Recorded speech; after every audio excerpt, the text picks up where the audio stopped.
Welcome to another Co-op Conversations podcast episode. Each episode features different guests living in housing cooperatives in various parts of the world. Through these conversations, you'll learn more about life in a housing cooperative for children, teenagers, parents, and seniors. In one episode, we take a slightly different approach and we talk to Brenda Tory from Burlington, Vermont, who is a longtime champion of the community land trust model, a land ownership model that some housing co-ops also use. I'm Julie Lapalme, Secretary General of Cooperative Housing International, or CHI. I deliver CHI's work program, which includes communications, education, and knowledge sharing, governance, and collaborations. Cooperative Housing International is one of the sectoral organizations of the International Cooperative Alliance, which is the global apex body representing all cooperatives. CHI raises awareness about cooperative housing by promoting its successes on a global level. We also facilitate networking opportunities via knowledge sharing events. If you go to our first podcast episode, we explain housing cooperatives. If you want to learn more about the different types of housing cooperatives or find out more about the work we do, please head over to our website at housinginternational.coop. So Brenda Tory was a founding member of the Champlain Housing Trust in Burlington, Vermont, over 35 years ago when she worked in the office of Mayor Bernie Sanders. We all know Bernie Sanders and his big mittens. If he wasn't famous before, he's famous now. And she was also its first board president. In these roles, she was a trailblazer for a new type of affordable housing called a community land trust, which grew locally and more recently across the globe. Widely called the Burlington model, there are now over 260 CLTs in the United States and over 300 in England and Wales. And others have been established in Australia, Belgium, Canada, Puerto Rico, France, and the list continues. And interest has also been rising in Germany and other countries. Champlain Housing Trust is the largest community land trust in the world with 3,000 homes of all types throughout northwestern Vermont, serving people experiencing homelessness, homes for people with special needs, affordable apartments for the working class, and a pioneering shared equity homeownership program that removes financial hurdles for buyers while creating housing that is permanently affordable. So welcome, Brenda. So nice to see you, and thanks for joining us today. Oh, it's my pleasure. I'm really happy to do it. So what led you to working in housing? Well, I would say I didn't think of housing particularly as a path, but I did want to work in social justice work. And when I first came to Vermont, I had the opportunity to volunteer with a group called Vermont Progressive Initiative. And one of the issues in that community was housing. And the housing authority is very corrupt. And so I was organizing around that and a couple of other issues, healthcare. And there were French Canadian families there who'd come down as workers. So I was able to translate and really connect with that community and help them engage. And that was fun for me. Then I got posted in an anti-poverty agency up right near the border in Franklin County. And that job was to advocate in affordable housing. And at that time, of course, Vermont had no landlord tenant protections. And it was a very, I just saw the impact and started to learn that field and got assigned to a fledgling nonprofit and did community development projects for small cities up there that didn't have any capacity. So we did those grants for them. And I got the bug, I really liked the practical side of housing. Policy can seem difficult, but once you start sort of also building things, there's some result. But I was planning to move away from there and looking at maybe working in international work, and went to a summer peace school in Denmark, just trying to figure out where I would go. And while I was there, of course, I realized, Burlington, Vermont just elected a socialist mayor. I don't have to go anywhere to do the kind of work I would like to do. So very naively, instead of calling him up and saying, I really want to work for you, I just started applying for jobs. And because he was creating this community development office, there had not been much capacity at all for this kind of work in the city before.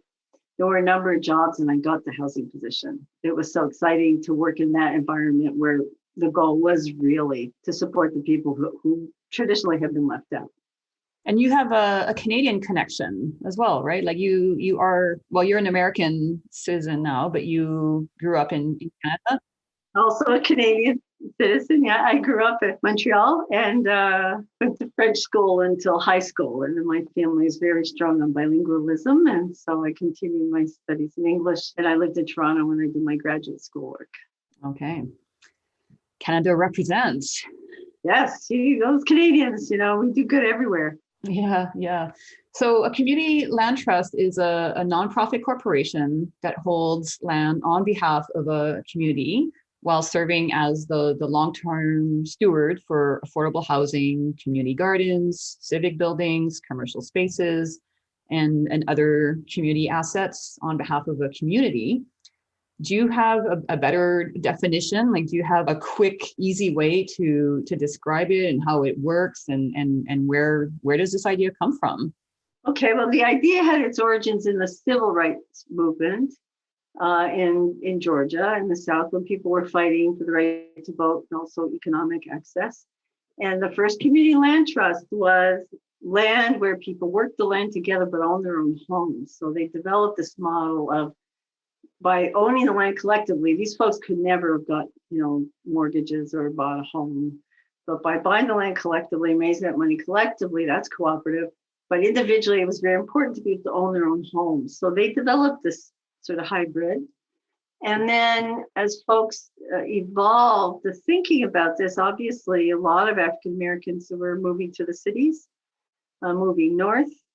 And in those cities, they're also being pushed aside from home ownership and the better neighborhoods. And so folks worked on adapting this model for the urban environment, which would be not so much you're going to buy all the land in one place together because you're not going to farm, you're going to be working in a factory or whatever, but a way that still you could collectively buy and own the land and protect it together for the purpose of affordable housing and let people also become homeowners individually.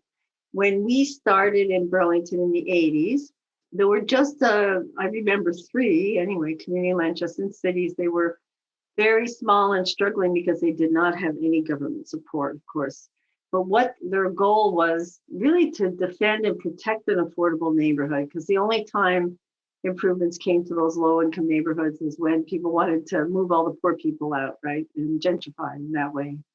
So that's a bit of the historical, but to simply describe it, it is that combination of collectively owned land. You work in the cooperative movement, it's really cooperative ownership of land, but individual ownership of homes. And we do more than that, most land trusts do, but you can sell off the buildings. But the reason to keep the land in collective ownership is to really preserve that affordability. You're going against the capitalist culture, the market-driven real estate culture that even our government programs feed into. And so this contractual relationship of the entity owns the land and we have a ground lease with you, that's kind of a watertight legal structure for ownership. That's quite unbreakable in the courts. And so it's very important to have that kind of strength in your relationship so that the affordability would preserve over time. And then I wanted to address one other aspect. You said it's a community-based organization that stewards land for the community. Well, how do we effectively do that? A lot of nonprofits could say, I'm here to do benefit the community. But we actually, key to the community land trust structure is a board governance and the structure of the entity so that you are really tied to representation in your community. So the first thing is it's a membership organization.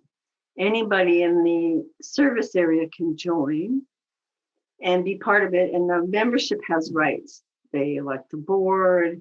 As a group, they have to approve changes to bylaws, changes to any of our affordability formula, and so on, which is not true most nonprofits. Those decisions stay with the board.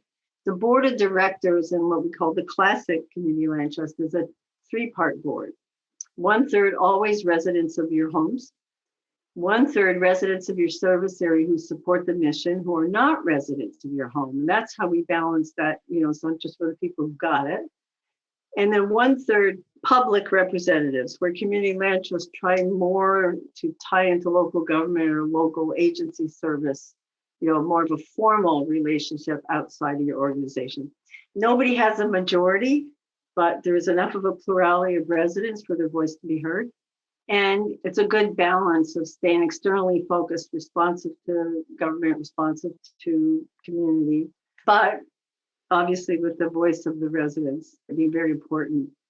And I think that structure is extremely important, not just to functioning in relation to your community in the present, but if you really want to preserve your mission generation after generation, it can't just be a staff and a board that kind of gets very insular, and then it can develop however. So this is a healthy tension, and we have term limits on the board. So again, it's forcing all the time. You can't become that kind of self-perpetuating club, which happens a lot in nonprofits. So those are the aspects that were intentional to try and keep a land trust responsive to the community. And I will tell you my own experience with the CHT, as we grew, if we didn't have that, people would start to go, oh my God, you own so much land and property, and who are you? You're just this big bureaucracy or institution, right? Because you would be, if we were separate and inward looking. So I think it's very, very important to continue, works both ways, to be part of the community, for their engagement to be there, and then for sustainability over time. Is it a challenge to find people to join the membership and to sit on the board? To get people to join the membership, that is a broader, because we have a big service area of 3 counties. So we really have to do appeals and outreach. We've done everything from phone-a-thons, we call citizens, or we get a mailing list and we mail to people and say you could join for $1 because it's a low-income organization. But we've developed, obviously, supporters and donors out of that. So you have to be intentional about the membership. As far as the board goes, once you're known, our work is known, and we've had great board members over the years. And so it's been easier through them, through our community, to reach out and get good representation. We have no trouble. But let me say this mixed board that you have to have has made us pay a lot of attention to board culture. Because otherwise you would have people who have a lived experience of housing and they have a lot to bring, but then you have people who are like, experts in housing, or wealthy people who can get us donations. And so we have to bring everything down so that every board member can have a common conversation. And we do this through training, orientation, support. It's intentional. And anyway, so as a result of having to do that, to make sure that the board isn't, it's a good experience for people, our board gained a great reputation amongst the community, and people want to serve on the board. And people who come on the board stay, and they want to do offices. So I think as you can see, I've become, with time, I've appreciated more and more some of the fundamentals of community land trusts that I just think are a great model for civic engagement on this issue, and a great model for equity in housing. I'm a firm believer in co-ops too. We have a number of co-ops on the land, and that is the same sort of thing, where people come together and have to work hard to have a different kind of relationship to real estate, and show your community there are other ways and they work well. Yeah. Well, there's in British Columbia, in Canada, the co-op housing sector is using the community land trust model. So you can have this hybrid where the stewardship of the land is through the community land trust, but you can build cooperative housing on that land. So it's an interesting mix. And you've done that. It was very exciting in 2020 or 20, the spring of 2020, the National Co-op Organization kind of invited me to keynote at their big annual meeting. It was on that topic. They said, more co-ops, existing co-ops could look to this model to help them retain affordability or to develop more on their land. And so that was fun. I had a great time there, and I hope I inspired them to all use the land trust model when it works with their co-op. These things go so well together. Yeah, I think you have. Just last week, it was announced that the Ottawa Community Land Trust is official.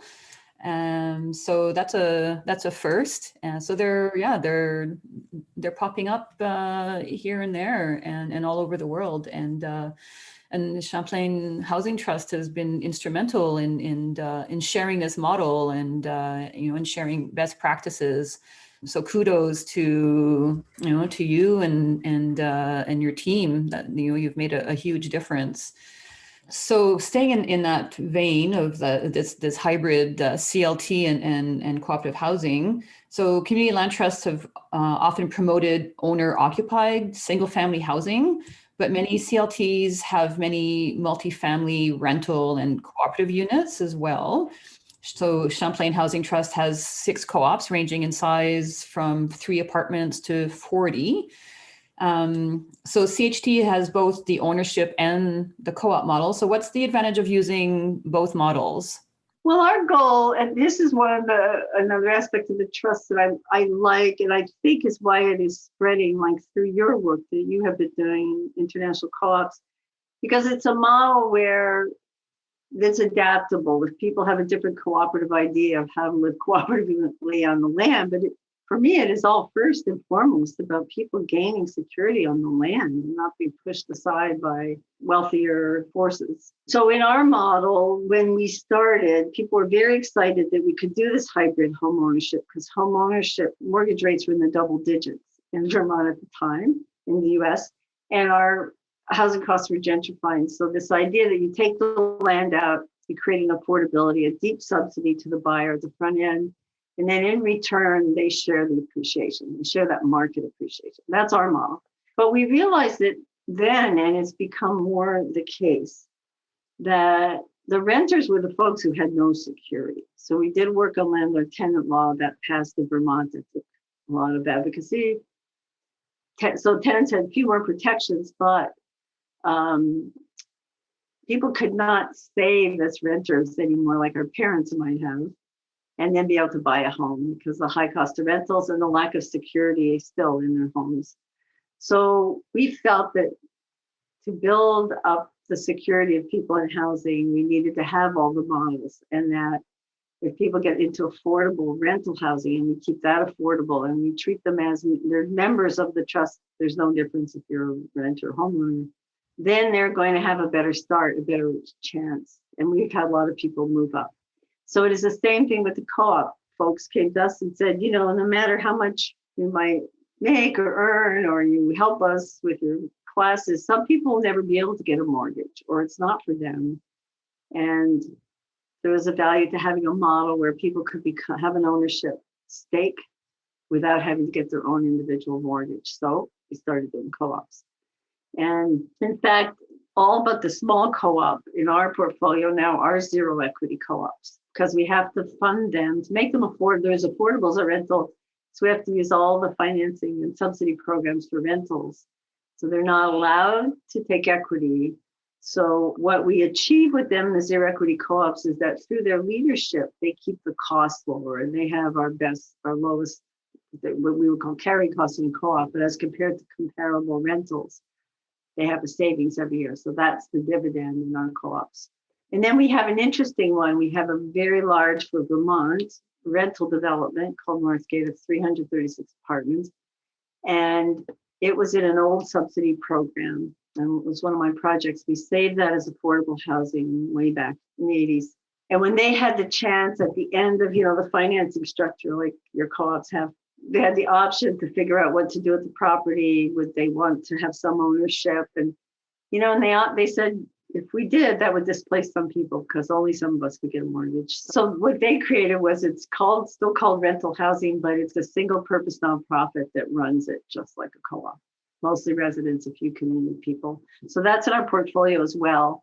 And that to me is like a zero equity co-op as well. And that was very intentional on the residents' part. I thought that was very interesting to our larger conversation about how important it is to be open to what communities around the world need to do to gain their security in their housing and what models work for them, what kind of tenures work, So that came from them. That's pretty cool. Oh, nice. So how do you ensure for the home ownership model, how is affordability built into that? Because people can, own their home, but then, 10 years later, they decide to sell their home. Are they gaining equity from that? So how are you ensuring affordability? Yes, so we've done some studies to see, we have actually adjusted, we can adjust your formula. It's a formula rather than the market that determines, right, what they earn. And that's the great thing about a trust. It's not like a government program. We can tinker with it for the market, but here's the way we do it. We give people the down payment of, usually we try to get 20% of the value of the property as a grant to them, but we put the grant in the property, right? Not to them. So that's the subsidy in the property. And in our market, that means they don't have to pay private mortgage insurance because they have a 20% down payment, which is unheard of for working people. And that means the money that they put to their mortgage every month, which is a much smaller mortgage, one that's designed to suit their income, they're building equity faster because there's no money going to the bank for insurance. And then in return for that, in a single family home, they deed the land back to us because the 20% it was very hard to appraise land separately in our market. The appraisers just don't get it right. And so we just say, you're going to get 20% down. You're going to have a mortgage of 150 instead of 200,000. And in return, the deal is you deed the land to us, and then you have a ground lease that gives you all the rights to your home while you live there, complete control. You pay a nominal lease fee to us, which I think now is $40 a month, which is what supports all the services and stewardship for those members. And this is what you get when you sell. When you sell, we use our model, though now that we keep them united, we go appraisal to appraisal. So it appraised for 200 now, you get it for 150. When you go to sell, you get another appraisal. If it appraises for 260, this is what you get. You get 100% of obviously what you pay down in your mortgage. You get 100% of the appraised value of a capital improvement, because we don't want to discourage people from making those improvements, but only 25% of the market appreciation. So in that deal, let's say it's 150,000 and you've paid down, I'm just going to say 30,000. You had no capital improvements, and the home appreciated from 200 to 260, so that's 60, and you get 25% of that, so you get another 15,000. So then when they sell, they're getting 45,000. So in our analysis over time, and there has since been national studies of trusts based with the same questions, 2/3 of the people who sell go on to buy in the market, which shows they've earned a 20% down payment. We also found that the rate of return, because they're really not putting any money down, is huge. It's like 25% internal rate of return. There's nothing a working person can invest in. Like your retirement investment's never going to earn real estate. So it's really a great deal for somebody who otherwise could not jump in the market. And we have found for that reason, we are serving more people of color in our model. But at the other end, the thing is maybe even more important is people kind of always look away from this in our government programs. But all of these discounted mortgages that the government supports for lower income buyers, 5 years later, only 50% of those people are still homeowners. The other 50% have lost. So it's a tremendous model if you can get that initial subsidy. So that is the difficult part. The first time we create a property or take one out of the market, we need that 20% grant, which is much less than the government invests on a rental unit, but it seems like a lot for one buyer. So we've been able over time, policy-wise, to make the case that if it's serving buyer after buyer after buyer, that investment recycles forever. So we're making great gains, both on the national front with the secondary markets and also with our state programs. So I think people are starting to see this, in these markets where cities want to keep their workers, their key workers in their communities, and they can't afford to do it. And if they give them each $100,000 to buy a home, it's gone. Yeah. And then so it's been an exciting these years since the crash. Right after the crash, we could see we proved our case, but of course, in the crisis, everybody's in a crisis. But once that settled down and we could demonstrate it, our national organization has made tremendous progress. We have a bill being considered in Congress now that would really support community land trusts. It was in Bernie's campaign. And the Biden administration is very hip to permanent affordability. So we think in the next 4 years, we'll make gains. We did make gains with one national program that serves a network of community development organizations, which we're part of, called NeighborWorks. And when we started with them, they are the home ownership government entity, for home ownership for poor people. And they always said, oh, we're about wealth building, and community land trusts are not. But we persevered. And just last year, we got the first grant, their national grant, big national grant as part of their federal funding to promote community land trusts. And they're doing a great job. And they sort of contracted with us. And I'm working in that with groups in that network. So that's the first real federal program just for this. And they're going to repeat it. And so, it takes time to make the big policy changes, but that's been great, really encouraging to me. That's stuff that takes, a lifetime or several. Mm-hmm. Yeah. Oh, Yeah. Congratulations. That's great news. Thank you. So the 20% grant that is given to people, where does that money come from? It's a capital stack now. Well, part of this work has been to promote public programs that support permanent affordability. So let me start with the city of Burlington created its own housing trust fund, penny on the property tax, to only go to organizations with permanent affordability. So it wasn't just ours, but in nonprofit permanent affordability. And it also passed an ordinance called inclusionary zoning, where any new development in the city, 15% of the units, we'll say, because it could be rental or homeownership, have to be permanently affordable to our target, to 75% median. But on the waterfront, it's 20% has to be affordable. And so that program means when developers, and we knew most of the open land for development was coming out of our waterfront, which was a post-industrial waterfront being redeveloped. So when people build condos there, 20% of them come to us discounted. So that gives us maybe $20,000 a unit. We need 50, right? Mm-hmm. So then we have a state trust fund, which we also work very hard as advocates on getting passed, which funds permanently affordable housing, conservation, farmland conservation, open land conservation, historic preservation. So all permanent resources for the state. It's called the Vermont Housing Conservation Board. And they give us a grant. So let's say that's another 20,000. And then we make the rest up from different sources that are competitive that we're always going for. So our federal home loan bank system has a grant program. There's a state tax credit now that we use.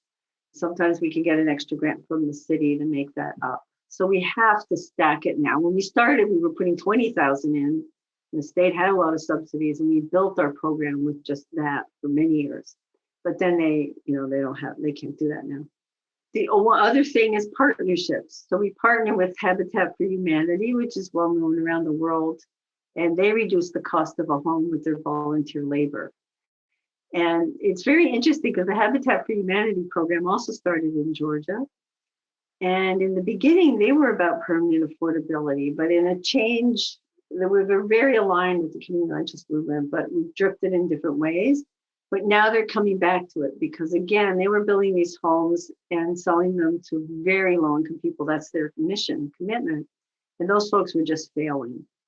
So by partnering with us, we take them through our home ownership classes, we lock in the subsidy, and they have our support. That's what we do for all our homeowners and stewardship. And that has made a difference. We also often will set aside land in a development for habitat. So we get a subsidized piece of land. They do the subsidized labor. Then we only need to raise a smaller grant to get to that 20%. So we're always juggling that. We are working on advocacy in the state now to increase these subsidies. And we'll see how that goes. And are you acquiring land like all the time? Like every year you're buying land? Yes, this year we built with the COVID money. We wanted to add permanent housing options for the homeless. Of course, they wanted all the homeless were in motels because in the shelters couldn't be COVID safe. So we bought 3 hotels, and now they're small apartments for homeless people. So we've added a lot. We added millions of dollars of assets this year. And generally we add 100 homes a year altogether, 120 homes a year. And then we have a lot of resales. One of the things that have made our homes very affordable is people tend to sell on average every 7 years here.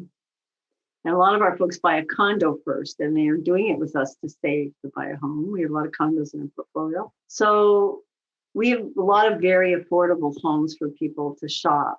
So resales are another business line, maybe 30 a year. We were very busy this year because rates went down and people were saving from not going anywhere. And, so there are a lot of sales.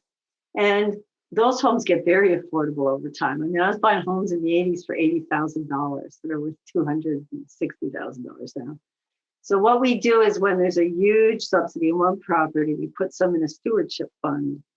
So then we're sort of securitizing the whole portfolio. So if we ever take a home back and resell where, sometimes the family falls apart and the home falls apart, we have money to invest to keep up the stock. Yeah, so the home ownership program, it's harder to add, although this year we are building condominiums in Winooski, which is the Brooklyn of Burlington. It's the little city across the river, which it's poor neighborhoods. And this will be a real boon, real boost there. And there's also many, many more people of color in that community because it's been an immigrant receiving neighborhood. And we're going to work very, very hard to help that community access homeownership right there. Mm-hmm. So do you know why people, like you were saying that on average, people will move on after 7 years? Like what is it, because they, now they've built up some equity and they can buy a better home, or like why would they? It seems like a pretty good setup. Like why would they want to leave? Yes, well, we did. That's why we analyzed why people leave. But in the U.S., that's very common. In some states, you own a home for an average of 5 years. So there's a bunch of things there. Labor has to be mobile then. People don't buy a home and sell in the community. They can't always work. Family growth. So because people are starting with us with the condominium, if you're going to have a family, you're going to need a bigger home. And some people have sold one CHD home and bought another CHD home. But, if they can jump to the market, that's fine because it frees up the home for us for someone who can't. So that's just the average. And we thought we might be different. Like our renters stay much longer because they don't have an option of affordable rental. They can never get there. We have a lot of renters who are with us for life, and that's fine. And now I would say, we have this, one of the things that really helped us build and grow the program was to create a home ownership center. And we provide free almost free home buyer education to anybody. You don't have to be doing CLT. So it's great consumer education. We get people mortgage ready. They can go to any bank, they learn the whole business. But the folks who go through the class who can't qualify for the mortgage costs, then they look at ours. So some people go through the class, and if they're on the cusp, now they make that financial analysis. Like I could wait 5 years and I think I'll be able to buy in the market, or I could buy now and build my equity that way. So we love to see that people who created this sort of tool for people where they can have the most secure entry into that really important wealth building for the family. We did one time, and I can't get my hands on this study again, but one group did this market study in 3 big metro areas. Chicago is one of them, probably New York and LA, and they took this deal, which used to be called limited equity, right? So we're overcoming this idea in the market that I need to get into being a homeowner and anything else is second class, right? And so what they do is we'd interview people who hadn't started looking yet. They interviewed people and said, what do you think of this deal? And the majority said that's not a good deal. And then they interviewed people who've been looking for a home for a certain number of months and understood what it costed. And then it was 80% of them said, oh, this would be a good way to get in. Yeah. Something getting in, right? Yeah. It's a no-brainer. Yeah. Yeah. So how has the pandemic hit CLT members? Any foreclosures or evictions, or have you put measures into place to protect the CLT? One of the things we did early on was we said we won't evict anybody for financial. We'll figure it out. Stay put. We told our renters stay put, and then the state put on a moratorium on eviction. So that was good. And then we advocated with others for when the federal relief dollars came. We actually crafted we have X number of renters in the state. X percent will probably need help. We need this much money in rent relief. We need this much money in mortgage relief, and so on. The state passed it almost everything that was asked for. So we have to date drawn 1.6 million in rent relief for our tenants. And the moratorium in Vermont has been continued, but the rental relief program is over. And we don't think the Biden money will come in until March. So we're going to have that gap. And we've had fewer, we're ready for mortgage counseling, but we have not had many yet. And that usually lags because those folks will have some savings. They're in the jobs that are less likely, you have more of them in jobs that are less likely to be completely devastated, like a waitress or, and so it lags, but we are working very hard. We have counselors and we do have homeowners that we're helping them through, and there is state money for folks. The banks have to provide forbearance, but the problem with that is it's a false security because at the end of COVID, it's just going to be due. So imagine starting with 2 years of arrears in your mortgage, whatever it is.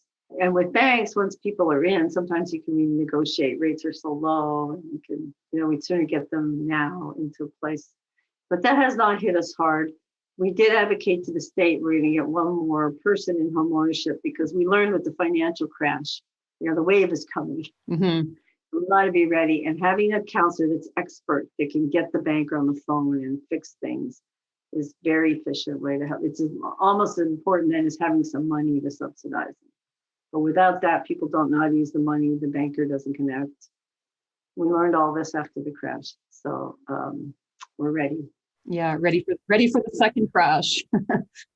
We are, but we really rocked it with the acquisition of COVID money. We had a short window. The state made their decisions by the end of the summer, and we had to spend all the money by the end of December. So we had to be ready to buy those hotels, and we moved everybody in. It's really cool. We did the nonprofit that serves people fleeing domestic violence, and they were always a lot of our homeless folks in our other homeless motel. And we said, let's do something with you where you could have housing for people and your offices on site and services program. And so we did that one. That's another hotel we did this year. Yeah, that's great. So the homelessness rate must be fairly low then. Right now, it's quite low, although people keep streaming into our region, we're added homelessness. And so they're coming in from elsewhere. Yeah, we counted at the beginning, there are almost 500 people that had to be housed either temporarily or through these. So through our homes, we permanently housed about 120, and then the shelters got adapted. So they're doing a lower number, they can still shelter people, but fewer. And then we had a motel that we converted of 60 that we converted at the state's request as a COVID isolation facility for a while. But then we realized it wasn't filling up as a COVID isolation facility and there were still more homeless people. So we converted that to being a place where people can come in homelessness and get hooked up with services, and then we house them, but that's temporary. And then we bought 2 other little motels for COVID isolation. So, one of the things, we built up our finances so that we can respond when the state or the municipality need and act and finance and purchase something. And so that has made us definitely a resource. But out of it, we have really developed some very good permanent facilities like this one with the folks for domestic violence. That was a need anyway. So we just got that done this year. Mm-hmm. And what's the community response? Like, is there the NIMBY attitude, or are people pretty open to, and want people, they want people to be housed? Yes. There was one hotel where we needed a zoning variance and there was concern, but it didn't get really big because for these reasons, I think with COVID, people realized that the homeless folks don't have a place. It's going to be worse. And the hotels were going to go out of business. So they would have had that, either an empty hotel and then, or that hotel would just start. A lot of the hotels are taking the state vouchers people into hotels, but they aren't set up to help those people. And so there's always crises in those hotels are worse. Mm. So pretty much the head of the police and the head of the fire came and said, because they have a track record with us, the facilities that these folks do are better, than it's the best thing you can have. And you won't have any trouble. And yes, they need our services, but they provide a lot of services. So that got us over those humps. One of our motels, when we bought it, we had the support of the community when we bought it. It's one of the richest suburbs in the state, Shelburne. But then when they got a new government, the government decided they were new local government, they didn't like it, and they were trying to find ways to revoke our zoning. So we decided, and it was going to cost a lot of money to fight that. But that was really just classism. That was pure because they were homeless. We said, if we don't fight it, we're the only nonprofit in the state, as much as it's going to cost us. They could afford to fight it. So we fought that all the way up, and we won. It cost us like $85,000 in legal fees and probably $85,000 easily in staff time. And you do a case like that. Which, would have been better served going into housing. I know. Than into legal fees. I know. Yeah. But it was worth it because it made a precedent. Otherwise, other communities you wouldn't be able to do a motel for the homeless. And we felt it was money well spent because for that $80,000, we couldn't, buy anything. So, yeah. But it was infuriating to be, and they got the pitchfork people out. And it was really, I was staring them down. It was really ugly. Oh, well, I'm glad you won. Yeah. So I want to talk about a book, On Common Ground, a book about the international perspectives on the community land trust that explores the growth of this worldwide CLT movement. So the book has a series of essays. I think there's 26 essays contributed by 42 different authors from a bunch of different countries. And so did you write a chapter? Yes, I wrote the chapter in there. One section is on urban models. And so I told the story of us from the very start, why the city chose this model and how we found out about it and developed it and how we've grown and what we do today. So it was very fun to write because it really captures the history of, it's not just about the land trust itself, right? It's about a local government committed and citizen action. And I'm actually, one of my personal projects when we come out of COVID is we got this university to say they would accept the archive, is to do an archive and to capture the story of the civic activism it took to put these things together. Because now we have, as you heard in my description, we have municipal policies that support permanent affordability, like inclusionary zoning. And we have to come out and fight to preserve that every few years. Some developer goes, oh, this doesn't work, Yeah. Yeah. So telling that story, we're very excited to do it, but we're in great company with stories like from London and Denver, which is going to be a really big CLT. It's really on its way. So those are, I think I like those stories. I'm a storyteller myself, a historian, because you get that narrative of how people came together and did it. But the other chapter is very, I think it's really, we hadn't paused since the movement had gone this global to see how it's developed and how these things have been spreading. So very interesting to hear how one section is just on the networks, like the Canadian CLT network, the English CLT network, and then just some thought pieces about where the movement should go from here and how we're addressing race and equity in our stuff. So really good collection, I thought. And we worked very hard to make it very affordable and to get a lot of it out online. If people can go to Terra Nostra Press online, and or you can just Google On Common Ground. I looked it up, and there's podcasts. There's a lot that's very accessible and free, and we're translating into Spanish first, of course, and then it's not 100% translated because it's the expense. We're working on it, and then to also translate into French. So how did the community land trust model reach international status? How did it reach this newfound stardom? Funny how things get those spurts of spreading, but I'll say that when the trust started, the group in Georgia, they went to Israel to study the kibbutz, and there was another model, I forget what it's called, that was not a fully cooperative like the kibbutz, but was one where the land and housing was separated, and that's what they went with. But, the model drew on all of these great land traditions, right? The garden cities, the Indian Gramban movement. And so it's always been I think in most cultures, there's an alternative to the market. But when you asked the question, I thought I wanted to, this is a story that hasn't been told much, and I want to give credit to these people. The organization called World Habitat that runs the World Habitat Award used to be called the Building and Social Housing Foundation. And they did that program for the UN, but they also came out of a regional housing organization in Nottingham, England, for the coal mines. And they did other projects to spread models and exchange models. And one was a annual consultation on a new topic in housing. And they would have them at Windsor Castle. Nice. Hot. Because the goal was a great place to talk about land reform, clearly. Yeah. But I asked her why they did that. And they were supported by the Princess Trust for one thing. And then their goal was to get high level government people and international people and community people together. And she said it was a draw that people would come here. And it was a 3-day consultation.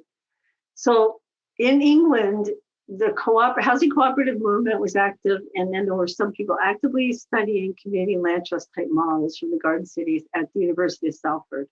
And these leaders and the Building Social Housing Foundation said this is a topic for these times. And I went to that consultation and they asked me to give a presentation on how we developed the Community Land Trust. And that organization, the Building Social Housing Foundation, was Diane Deacon was the director for David. Coming out of that, they published a beautiful book called Redefining the Commons with Community Land Trust models. They brought all the people there together. They seed funded the first UK network. They seed funded that. That's how that got started. So I thought they didn't just talk. And then in 2008, I got an email from them saying, you guys should apply for the World Habitat thing. And I thought, is it still innovative enough? And she's going, no, but yeah. So we did. And when we got the award, we did a site study visit, and there were 12 people representing every continent, or 23 people from 12 countries in every continent. And they did a week, that's their model, right? They did a week site study visit. And some of those folks went back. Dave Smith created the London CLT, was the unorganizer. There were others there, but he went back. Geert de Pa, who's in Belgium and has started the Western European network. He was there with 2 other folks from Belgium, and one of them got the news while he was here that he was elected to local government, and he had funding power. They went back and they started the one in Brussels.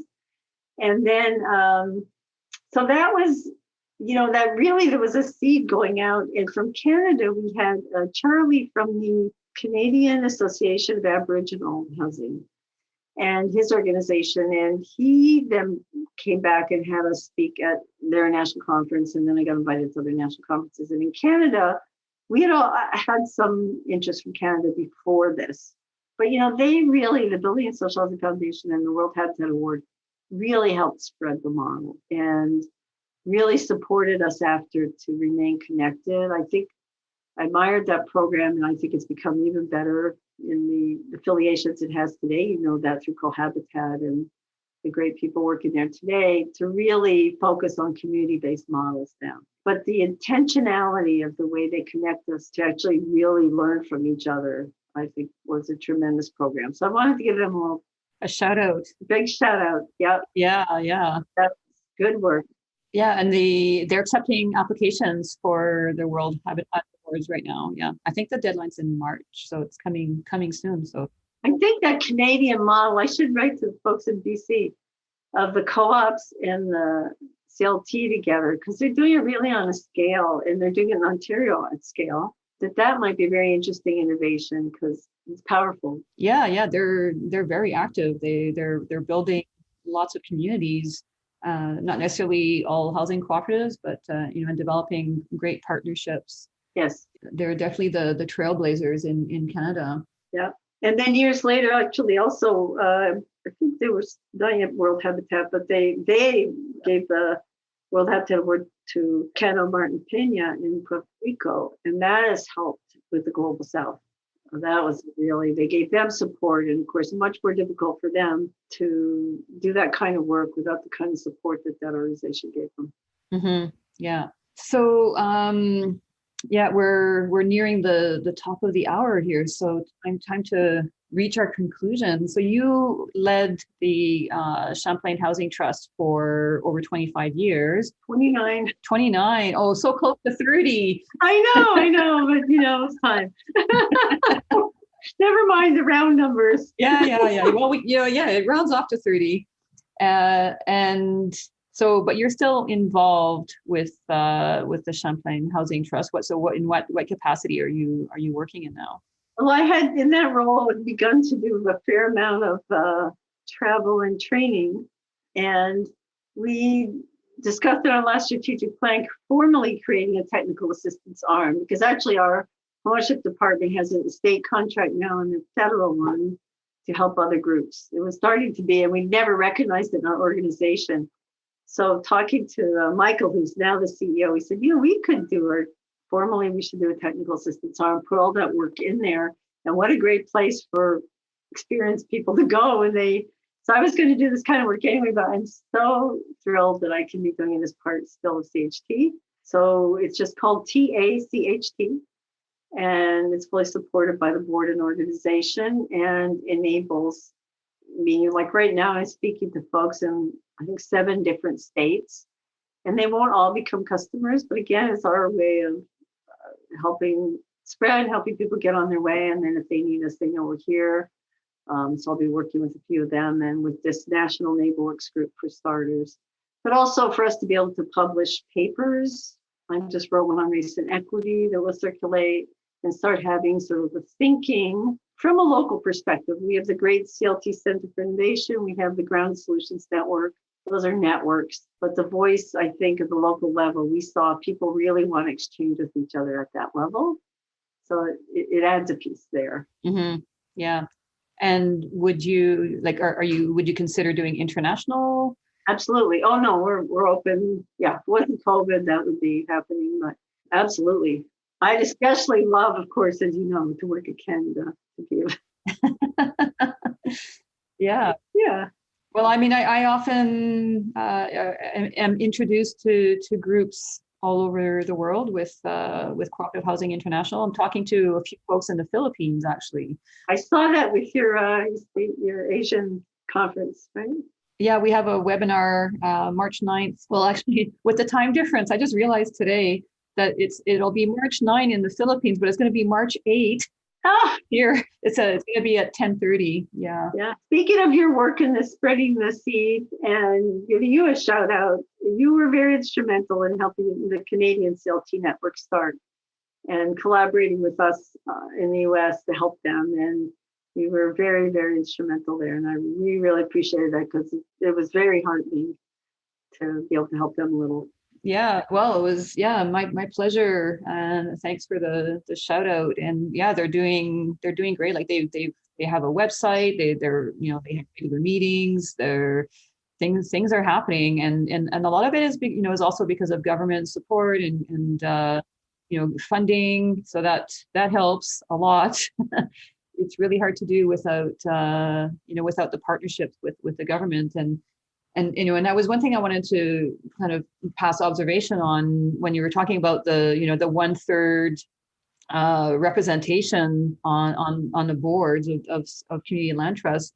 It's really conducive to building those relationships that are necessary, like building those relationships with public officials, with government, and with community and with residents. So it's a model that, it just builds that in right from the get-go. And, with other models, you're building your relationships almost like when you hit crisis stage or when it's in the election cycle.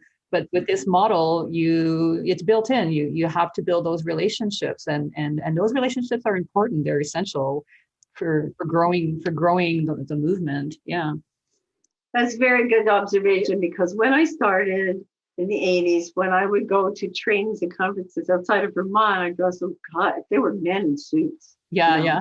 And when I joined the national network, they were men. They weren't so much the suit men. They were more of our 60s generation, but it was still men who were in leadership, as you say.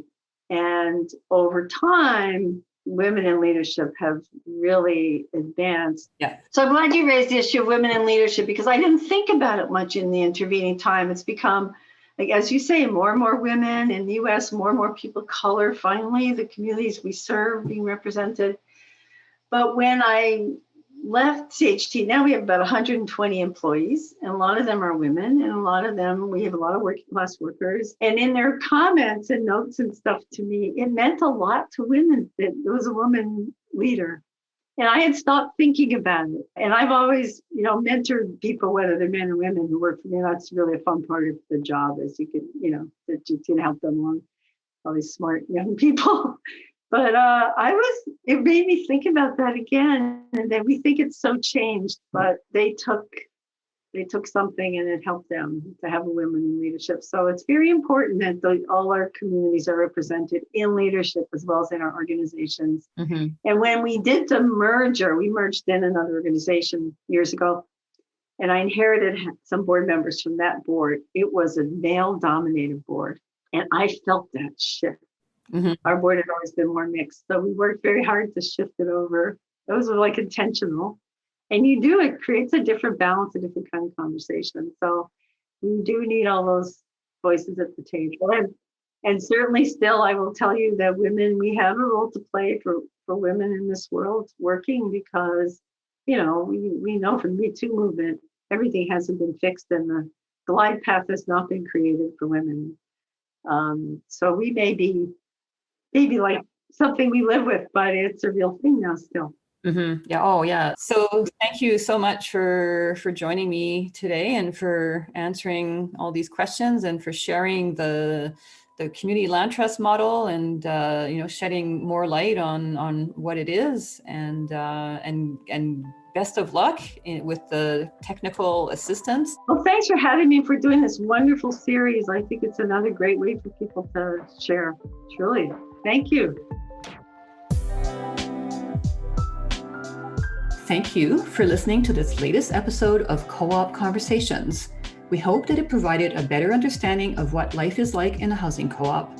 If you're interested in finding out more, you can visit us at housinginternational.coop. We feature many stories and resources on our website with useful tools, studies, and articles on topics ranging from governance to finance to sustainability and so on. You can also find us on social media, on Facebook, LinkedIn, Twitter, YouTube, and Instagram, where we like to share stories and good practices of co-op housing around the world. If you want to find a housing co-op in your region, I suggest that you do an online search for co-op housing along with the name of your city, and hopefully something will come up. I would like to thank all of our guests for sharing their stories with us. I would also like to thank our sound technician, Todd LeBlanc, who also lives in a housing co-op in Vancouver, Canada. Thanks for listening.